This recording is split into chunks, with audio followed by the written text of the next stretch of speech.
Bonjour à tous. Notre texte aujourd'hui, l'Évangile de Luc, le 4e chapitre, et notre titre, « Quand Satan cite la Bible ».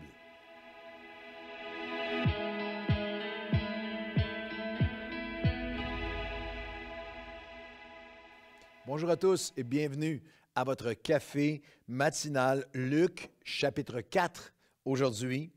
Et notre lecture, notre texte de Luc, le 4e chapitre, commence en fait avec une lecture d'un autre magnifique passage. Dans Luc 4, il y a une citation, comme ça arrive souvent dans le Nouveau Testament, d'un psaume magnifique, du célèbre psaume 91, qui est un psaume de protection, qui commence avec les mots au verset 1 et 2, « Celui qui demeure sous l'abri du Très-Haut repose à l'ombre du Tout-Puissant. Je dirai à l'Éternel, tu es mon refuge, ma forteresse, mon Dieu en qui je me confie. » En plein cœur de ce psaume, il y a cette promesse de protection. Toujours psaume 91, « Il m'invoquera, je lui répondrai, je serai avec lui dans la détresse. Je le délivrerai, je le glorifierai, je le rassasierai de longs jours, je lui ferai voir mon salut. » Et il y a dans ce psaume une promesse encore plus spécifique, une promesse de protection angélique, que les anges, que Dieu va mettre ses anges autour de ses enfants pour les protéger. Psaume 91, 11 et 12. « Car il ordonnera à ses anges de te garder dans toutes tes voies. Ils te porteront sur leurs mains, de peur que ton pied ne heurte contre une pierre. » Nous retrouvons ce psaume 91 écrit des centaines d'années auparavant, cité dans notre chapitre aujourd'hui de Luc, chapitre 4. Et ce qui est saisissant, c'est qui le cite à qui? Êtes-vous prêts? C'est Satan qui cite la parole de Dieu, ce psaume que je viens de vous lire, à Jésus. Arrêtez-vous un instant. Le menteur, le père du mensonge, le voleur qui ne vient que pour tuer, égorger et détruire, l'antichrist qui veut faire avorter les plans de Dieu, de rédemption de Dieu à travers Jésus-Christ, cite à Jésus ce psaume et cite ce psaume au Fils de Dieu. Le contexte de Luc chapitre 4, versets 1 et 2, Jésus, rempli du Saint-Esprit, revint du Jourdain, il fut conduit par l'Esprit au désert, et là, il fut tenté par le diable pendant 40 jours. Jésus a jeûné 40 jours, et il est en combat spirituel contre l'ennemi de son âme. Il ne mangea rien durant ces jours-là, et après qu'il furent écoulés, les jours furent écoulés, il eut faim. Le diable lui dit, et là, il y a ces tentations, il y a 3 tentations de Satan à l'égard de Jésus, qui sont les 3 tentations qu'on appelle les tentations originelles, les tentations aussi universelles. En fait, il reprend les 3 grandes sphères de tentation envers Jésus qu'il avait utilisées, que le serpent a utilisé avec Adam dans la Genèse, au commencement. Qu'on a nommé, que les théologiens ont nommé la tentation de la convoitise de la chair, de la convoitise des yeux et de l'orgueil de la vie. La tentation de la convoitise de nos passions, de la chair. Au verset 3, à Jésus qui est en jeûne de 40 jours, le diable lui dit, « Si tu es le Fils de Dieu, ordonne à cette pierre qu'elle devienne du pain. » Mais Jésus lui répondit par la parole, « Il est écrit, l'homme ne vivra pas de pain seulement, mais de toute parole qui vienne de la bouche de Dieu. » Et là, il y a la deuxième tentation qu'on appelle la convoitise, non seulement de la chair, mais la convoitise des yeux, ce que nous convoitons. Et parce que nous lisons, il lui montra, au verset 5, alors le diable, l'ayant élevé, lui montra en un instant tous les royaumes de la terre et lui dit, « Je te donnerai toutes ces puissances et ta gloire de ces royaumes, car elle m'a été donnée, et je te la donne et je la donne à qui je veux. » Alors, il y a le menteur qui lui montrera la tentation de la convoitise des yeux, la convoitise de la chair, la convoitise des yeux, et l'orgueil de la vie. L'orgueil, la nature qui veut s'élever et tenter Dieu, contre Dieu. Verset 9. Le diable le conduisit encore à Jérusalem, le plaça sur le haut du temple, et lui dit, « Si tu es le Fils de Dieu, jette-toi d'ici en bas, car il est écrit, » et c'est là que le diable cite la parole de Dieu pour faire avorter le plan de Dieu, pour tenter Christ. Le diable lui dit, il cite le psaume 91 qu'on vient de vous lire, il te donnera des ordres, il donnera des ordres à ses anges à ton sujet, afin qu'ils te gardent, ils te porteront sur leurs mains, de peur que ton pied ne heurte contre une pierre. Et encore une fois, Jésus répond avec la parole de Dieu. Il est écrit, tu ne tenteras pas le Seigneur ton Dieu. Après l'avoir tenté de toutes ses manières, le diable s'éloigna de lui jusqu'à un moment favorable. Wow! Comme le serpent a tenté Adam, le même ennemi qui vient maintenant tenter Christ dans son humanité, qui va vaincre pour nous toute tentation humaine pour nous donner victoire. Mais rappelez-vous que Jésus répond avec la parole de Dieu. C'est ainsi que vous et moi devons répondre aussi avec la parole de Dieu à toute tentation de l'ennemi. Mais quand Satan cite la Bible, il cite les mots exacts du psaume 91 afin de faire dérailler le plan de Dieu, de tenter Christ et à se jeter littéralement en bas du temple, du pinacle du temple. L'ennemi de nos âmes peut encore polluer la Bible, la manipuler, la tordre jusqu'à l'isoler, jusqu'à lui faire perdre son sens et même l'utiliser pour nous détruire. On va regarder ensemble à quelques leçons importantes dans ce passage hallucinant où Satan, encore aujourd'hui, peut citer la Bible contre même le royaume de Dieu dans nos vies. Quelques leçons importantes et toujours actuelles et pertinentes dans le combat spirituel aujourd'hui. 5 leçons importantes. La première, dans le combat spirituel, rien n'est hors limite pour notre ennemi. Ne pensez pas que les seules tentations qu'il nous tentent seulement par sex and drugs and rock and roll. Ne pensez pas que lorsqu'on dit tentation, vous avez seulement la pensée de convoitise et d'idolâtrie, de choses qui sont Oui, il utilise les grandes tentations universelles, la convoitise des yeux, la convoitise de notre chair, l'orgueil de la vie, mais il n'y a rien qui est hors limite. L'ennemi peut tant utiliser l'amertume que la rancune, que l'offense, que le matérialisme, que le non-pardon, que les relations illicites, l'envie, les yeux, l'envie, la jalousie, le péché, manquer la cible de Dieu, le mal, la colère, la haine, l'idolâtrie. Mais ce qui est important, c'est que l'ennemi peut aussi utiliser le religieux. Même des textes bibliques, même les Écritures tordues et manipulé pour notre destruction. C'est comme ça que les sectes débutent, avec des versets hors contexte, texte hors de son contexte qui devient un prétexte, avec des versets tordus. C'est comme ça, dans nos propres cercles, c'est comme ça que des gens religieux peuvent devenir isolés et peuvent même devenir complètement étrangers dans leurs actions, leurs comportements, à l'ensemble du cœur et de la volonté de Dieu, alors qu'ils ont la bouche pleine de versets.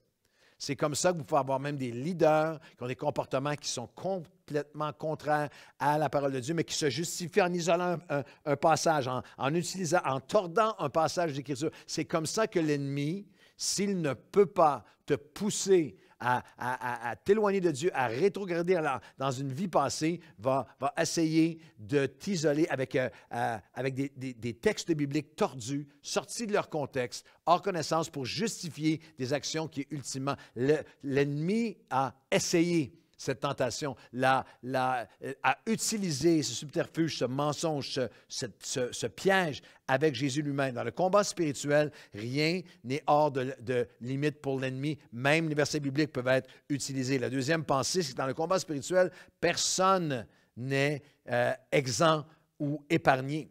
Le fait qu'un verset qui a passé par votre pensée, que vous avez un verset dans votre pensée que vous croyez justifie votre conduite ou vos actions, ne signifie pas que vous êtes dans la volonté de Dieu si ce verset est sorti de l'ensemble de la parole de Dieu. L'ennemi l'a fait avec Jésus et peut essayer de le faire avec vous encore aujourd'hui. Encore aujourd'hui, nous voyons des chrétiens justifier des comportements complètement contraires à l'ensemble des Écritures en s'accrochant hors contexte à un verset que l'ennemi a inspiré, comme Satan essaie de le faire avec le magnifique psaume 91. Le troisième principe, non seulement dans le combat spirituel, rien n'est hors limite, personne n'est exempt ou épargné. Nous avons besoin d'être sobres et alertes. Le troisième principe, c'est que dans le combat spirituel, nous devons vivre par la Bible entière et non un verset isolé.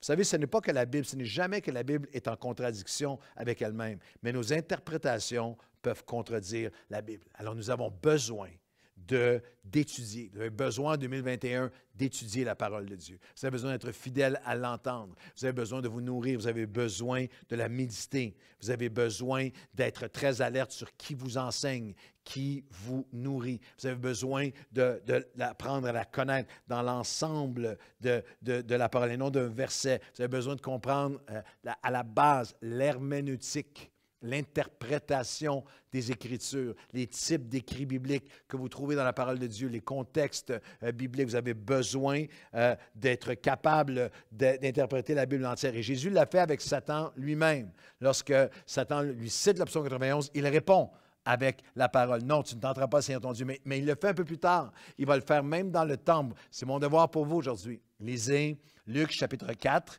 et vous allez trouver que Jésus, c'est le commencement de son ministère public. Il entre dans le temple, ouvre le livre du prophète Ésaïe, écrit 700 ans auparavant, 800 ans auparavant, et cite l'Esprit du Seigneur est sur moi, m'a oint pour annoncer une bonne nouvelle aux pauvres, ouvrir les yeux des aveugles, libérer les captifs, déclarer une année de grâce. Il cite l'Ancien Testament et au verset 21 de Luc 4, alors il commença à leur dire, aujourd'hui, cette parole de l'Écriture que vous venez d'entendre est accomplie. Le troisième principe, c'est que nous devons, nous aussi, dans le désert, face à l'ennemi, dans nos vies, et aussi, même dans le temps, même dans des contextes religieux, nous devons utiliser la Bible en entier, la connaître, la posséder. Elle vit dans nos cœurs, nous la connaissons, nous l'étudions, nous la méditons. Nous sommes ancrés dans la parole parce que dans le combat spirituel, nous devons vivre par la Bible entière et non un verset isolé. Deux autres pensées rapidement. Dans le combat spirituel, l'ennemi fait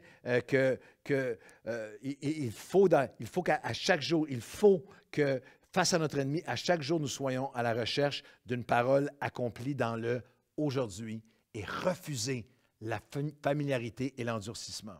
Verset 21, il commença à leur dire, aujourd'hui, cette parole de l'Écriture que vous venez d'entendre est accomplie. Et ce que vous avez dans la suite, il est revenu parmi les siens, ils se sont mis à dire, n'est-ce pas là le fils de Joseph? Et Jésus ne put faire là beaucoup de miracles à cause de la familiarité et de l'endurcissement.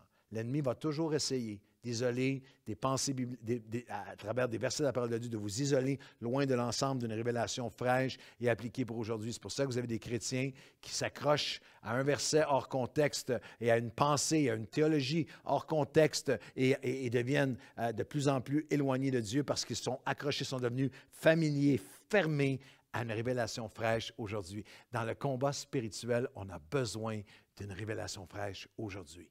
Que je puisse vivre dans le aujourd'hui. Aujourd'hui, cette parole est accomplie. Aujourd'hui, ma révélation continue à s'ancrer. Est-ce que tu étudies encore? Est-ce que tu grandis encore? Est-ce que tu te développes encore? Est-ce que tu cherches? Je parlais avec quelqu'un aujourd'hui qui a une conversion magnifique, une connaissance de Dieu qui est là. Mais elle me disait, j'ai soif d'être plus enraciné. Je veux connaître mieux. Je veux savoir mieux répondre. Je veux savoir plus. Et c'est cette soif-là de la parole. Ta parole est une lampe à mes pieds. L'homme ne vivra pas de pain seulement, Luc chapitre 4, mais de toute parole qui vient de la bouche de Dieu.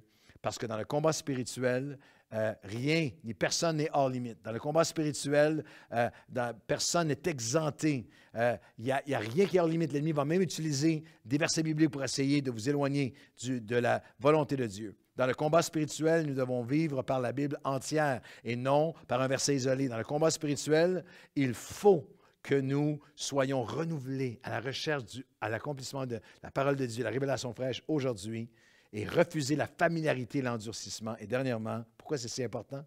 Parce que dans le combat spirituel, l'ennemi n'arrête jamais. Comment l'ennemi a-t-il cherché à tenter Jésus, l'amener au pinacle du temple et jette-toi, jette-toi, verset 9, jette-toi d'ici en bas. Et quel passage de verset 13, après l'avoir tenté de toutes ses manières, le diable s'éloigna de lui jusqu'à un autre moment favorable. Réveille-toi aujourd'hui.